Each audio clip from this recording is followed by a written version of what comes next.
Hey guys, hello, welcome to next week classes. So ఈరోజు question and answer session చూద్దాము verb మీద. నేను already part 1 and part 2 and 2 videos చేశాను verb మీద. చూడండి వాళ్ళు ఉంటే వెళ్ళి చూడండి. అండ్ ఇందులో ప్రతి చిన్న టాపిక్ మీద క్వశ్చన్స్ కవర్ చేశాను. So please do like, share and subscribe. ఇక్కడ క్వశ్చన్ చూసినట్టయితే dash you lend me your cycle. మనం ఇక్కడ ఈదర్ బీ ఫార్మ్స్ వాడొచ్చు, విల్ వాడొచ్చు, లేదా షెల్ వాడొచ్చు. సో ఈ మూడిట్లో ఏది వాడాలో ఇప్పుడు చూద్దాం. సో షెల్ అనేది ఏంటి, నేను మీకు ఫస్ట్ పర్సన్ కి సింపుల్ ఫ్యూచర్ కి వాడడం కోసం ఉపయోగపడుతుంది అని చెప్పాను. ఫస్ట్ పర్సన్ సింపుల్ ఫ్యూచర్ కి ఉపయోగపడుద్ది. ఇక్కడ ఏమైనా సింపుల్ ఫ్యూచర్ ఉందా? లేదు. లేదా సెకండ్ పర్సన్ థర్డ్ పర్సన్స్ కి మనం ఇది లైక్ రిక్వెస్ట్ చేయడానికి ఉంటే వాడొచ్చు అని చెప్పాను. బట్ ఇక్కడ ఆ ఫామ్ లో లేనే లేదు. బీ ఫార్మ్స్ అయితే అసలు వాడలేము ఈ క్వశ్చన్ కి. సో విల్, నేను మీకు విల్ గురించి మీరు పాస్ట్ వీడియోస్ లో చూసినట్టయితే ఏం చెప్పాను, will is used for requests. Will అనేది రిక్వెస్ట్ కోసం వాడతాం. So will you lend me your cycle, will you lend me your cycle, will is the correct answer. ఎందుకంటే విల్ అనేది రిక్వెస్ట్ కి వాడతాము. So here the correct answer is will. Will you lend me your cycle? Next one, I dash come if possible. So నేను మీకు ఇందాక చెప్పాను, ఇక్కడ I అనేది ఏంటి, ఫస్ట్ పర్సన్. ఐ అనేది first person. Come if possible, కుదిరితే వస్తాను అంటే ఇంకా వెళ్ళలేదు, కుదిరితే వస్తాను. So this is future. First person future వస్తే ఏం వాడాలని చెప్పాను, షల్. సో ఫస్ట్ పర్సన్ ఇంకా ఫ్యూచర్ లో వస్తే మనం షెల్ వాడాలి. So the answer is I shall come if possible. నాకు కుదిరితే, నాకు వీలైతే నేను వస్తాను. ఎందుకంటే ఐ అనేది first person, come if possible అనేది ఫ్యూచర్, ఇంకా వెళ్ళలేదు, కుదిరితే వస్తాను, ఆ యాక్షన్ ఇంకా అవ్వలేదు, ఫ్యూచర్ లో అవ్వాలి. సో ఫస్ట్ పర్సన్ ఫ్యూచర్ అయితే ఇట్ విల్ బి షల్.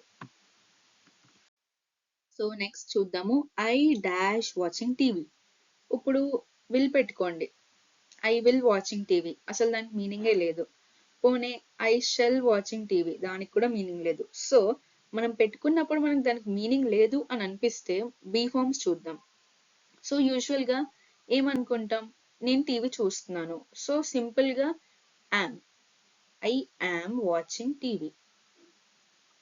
ఎందుకంటే యామ్ అనేది ఇక్కడ కరెక్ట్ గా సరిపోతుంది. విల్ షెల్ అది పక్కన పెట్టేస్తే అసలు విల్ షెల్ ఇక్కడ పనికి రాదు. ఎందుకంటే I will watching TV, I shall watching TV is not the correct form. So be forms వాడితే I am watching TV. So మీరు ఇంకా బీ ఫార్మ్స్ వేరే కూడా వాడుకోవడానికి లేదు. ఎందుకంటే అది పెట్టినా కూడా ఇక్కడ సాటిస్ఫై అవ్వదు, యామ్ ఒకటే సాటిస్ఫై చేస్తుంది. So I am watching TV is the correct answer. So ఇక్కడ చూసుకున్నట్టయితే ఇది కూడా సేమ్ అలాంటి క్వశ్చనే, కాకపోతే ఇక్కడ షీ ఉంది. అక్కడ ఆ క్వశ్చన్ లో ఐ ఉంది, ఇక్కడ షీ ఉంది. షీ అనేది third person. So as usual will shell అనేది అవ్వదు, బిఏ అవుతుంది.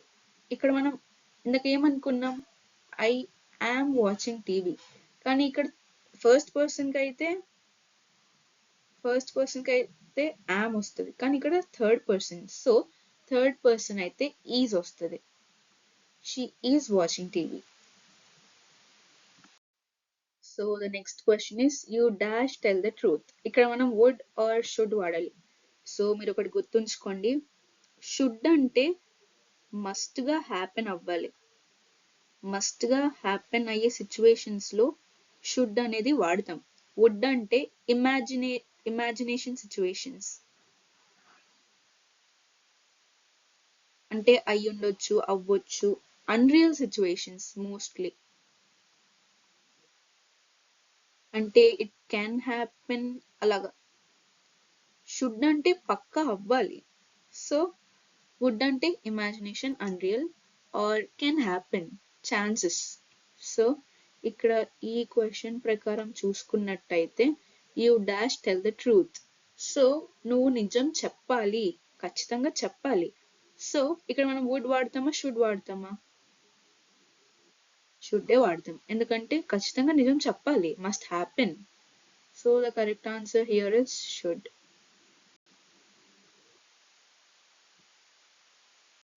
నెక్స్ట్ క్వశ్చన్ చూద్దాం. Dash you mind opening the door. ఇది ఒక రిక్వెస్ట్ లాగా. సో రిక్వెస్ట్ అనేవి వుడ్ కే వాడతాం. రిక్వెస్ట్ అనేవి వుడ్ కే వాడతాం. షుడ్ కి రిక్వెస్ట్ అంత ప్రిఫరబుల్ కాదు, మోస్ట్లీ వాడం.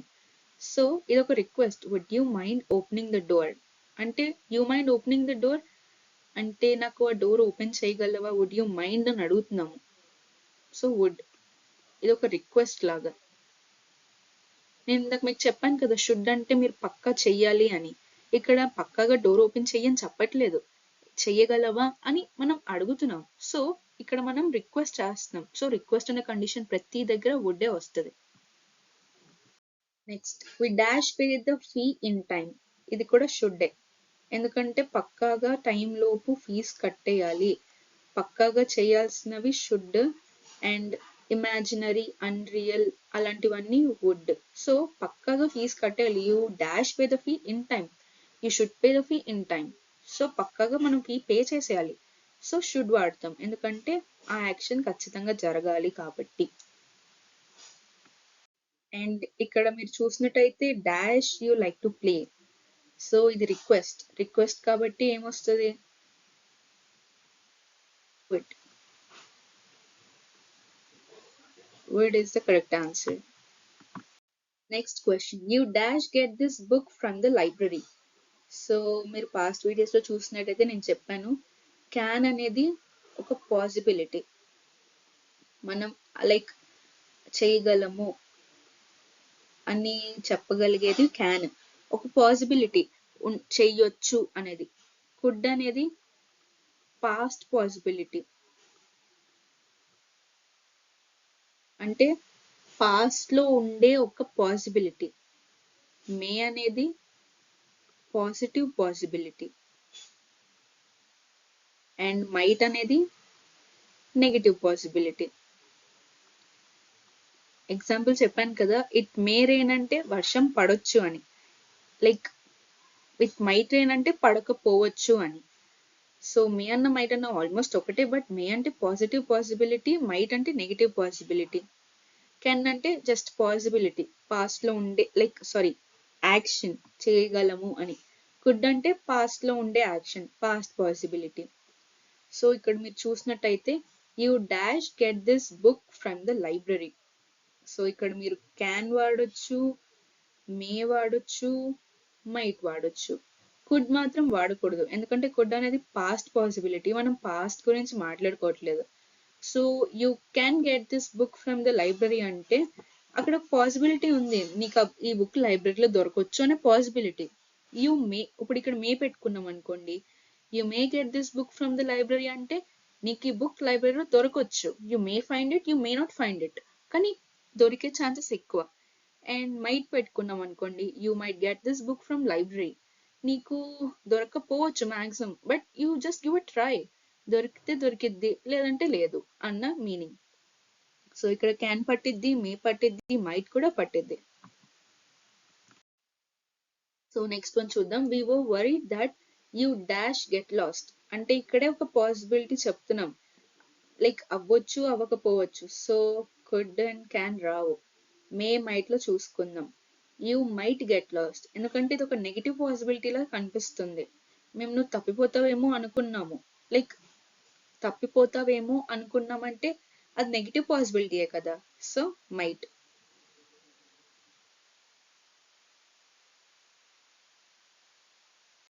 Next one, dash you leap long. So blessings కి పాస్ట్ వీడియోలో చెప్పాను ఇది ఆల్రెడీ, బ్లెస్సింగ్స్ కి విషెస్ కి ఈ రెండిటికి మనం మే వాడతాం. సో ఇదొక wish, dash you live long నువ్వు ఎక్కువ రోజులు బతకాలి. సో ఇదొక wish, so we use may. Can కాదు, కుడ్ కాదు, మైట్ కాదు, మే. ఇంకో విధంగా కూడా ఆలోచించండి, నువ్వు ఎక్కువ రోజులు బతకాలి, that's a positive possibility, positive అంటే మే. నెక్స్ట్ చూద్దాం. I dash do it when I was young. So నేను ఒకప్పుడు చేసేవాడిని, నేను యంగ్ గా ఉన్నప్పుడు చేసేవాడిని. అంటే ఇక్కడ మీకు సింపుల్ గా తెలుస్తుంది. This is past. పాస్ట్ వస్తే ఏం వాడాలి? క్యాన్ అనేది ప్రెసెంట్, మే కాదు, మైట్ కాదు, కుడ్. పాస్ట్ అంటే కుడ్. పాస్ట్ లో చేసే యాక్షన్ ని ఇప్పుడు చేయలేకపోతుంటే మనం కుడ్ తో రిప్రజెంట్ చేస్తాం. ఒకప్పుడు చేసేవాడిని కానీ ఇప్పుడు చెయ్యట్లేదు, అలాంటి వాటన్నిటికీ కుడ్ వాడతాం. సో నెక్స్ట్ వన్ చూద్దాం. You dash work hard if you want a job. So నీకు జాబ్ కావాలంటే నువ్వు హార్డ్ వర్క్ చేయాలి అని దాని అర్థం. సో ఇక్కడ must should almost okay meaning ఇస్తే, కానీ must is more stronger than should. So ఇక్కడ యూ మస్ట్ వర్క్ హార్డ్, నువ్వు ఖచ్చితంగా హార్డ్ వర్క్ చేయాల్సిందే నీకు జాబ్ కావాలంటే. So you must work hard అంటే ఇప్పుడు మీకు జాబ్ కావాలి, పక్కగా కావాలి. షుడ్ వాడొచ్చు కానీ ఇక్కడ జాబ్ అనేది ఒక మ్యాండేటరీ. సో మస్ట్ అనేది షుడ్ కన్నా స్ట్రాంగ్, నువ్వు ఖచ్చితంగా హార్డ్ వర్క్ చేయాల్సిందే, ఖచ్చితంగా చేసేదంటే must. So you must work hard if you want job. Next one చూద్దాం. You dash obey your parents. నువ్వు మీ పేరెంట్స్ మాటలు వినాలి. ఇక్కడ మస్ట్ వాడుకోవచ్చు, షుడ్ వాడుకోవచ్చు అండ్ ఆట్ టు కూడా వాడుకోవచ్చు. హ్యావ్ టు అనేది అంత సూటబుల్ అండ్ ప్రిఫరబుల్ కాదు. So you must obey your parents అంటే నువ్వు ఖచ్చితంగా మీ పేరెంట్స్ మాట వినాల్సిందే. You should obey your parents అంటే లైక్ ఇది కూడా సేమ్ మీనింగ్ వస్తుంది అండ్ ఆట్ టు కూడా సేమ్ మీనింగ్ వస్తుంది. So you must obey your parents అవుతుంది, you should obey your parents అవుతుంది, you ought to obey your parents కూడా అవుతుంది. సో నెక్స్ట్ చూద్దాం. We shall dash tell them the truth. So ఇక్కడ already shell వచ్చింది కాబట్టి పక్కనే మస్ట్ రాదు, పక్కనే షుడ్ రాదు. హ్యావ్ టు ఆట్ టు చూద్దాం.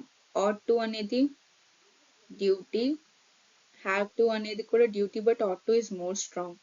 We shall dash tell them the truth అంటే అనుకుంటున్నారు చెప్పాలి అని. సో హ్యావ్ టు వస్తుంది. డ్యూటీ అంటే ఆట్ టు అంటే పక్కగా చేయాల్సిందే, కానీ we shall tell them the truth మనం వాళ్ళకి నిజం చెప్పాల్సిందే. సో హ్యావ్ టు వస్తుంది.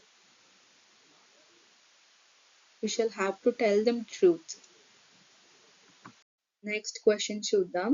If I were you I dash dream of doing it. ఒకవేళ నేను నువ్వైతే I I dash dream of doing it. So ఒక కంపారిజన్ జరుగుతుంటే నేను నువ్వైతే నేను తనైతే అలాగా ఒక కంపారిజన్ లో మాట్లాడుకుంటుంటే మనం ఎప్పుడు వుడ్డే వాడతాం. ఎందుకంటే నేనేం చెప్పాను స్టార్టింగ్ లో, వుడ్ అనేది ఇమాజినేషన్. సో ఇక్కడ కూడా మీరు చూసినట్టయితే ఇఫ్ ఐ వర్ యూ నేను నువ్వైతే అని ఊహించుకుంటున్నాం ఇక్కడ. సో వుడ్ అనేది ఎప్పుడు ఇమాజినేషన్ కే. So I would dream of doing it. Next చూద్దాం. Help he dash be drown if no one saves him. So ఇక్కడ మీరు చూసినట్టయితే హీ అనేది third person and be drowned అనేది ఫ్యూచర్. థర్డ్ పర్సన్ ఫ్యూచర్ అయితే నేను మీకు పాస్ట్ వీడియోస్ లో ఏం చెప్పాను, విల్ వస్తుంది. ఫస్ట్ పర్సన్ ఫ్యూచర్ అయితే shall, second or third person future అయితే విల్. సో ఇక్కడ మీరు చూసినట్లయితే హీ అనేది థర్డ్ పర్సన్, డ్రౌండ్ అనేది will be drowned, sorry be drowned అనేది ఫ్యూచర్. సో రెండిటికి మధ్యలో విల్ అనేది వస్తుంది. This is the end of this video. Thank you for watching this video. Also please do like, share and subscribe. Thank you. Also stay tuned for next videos.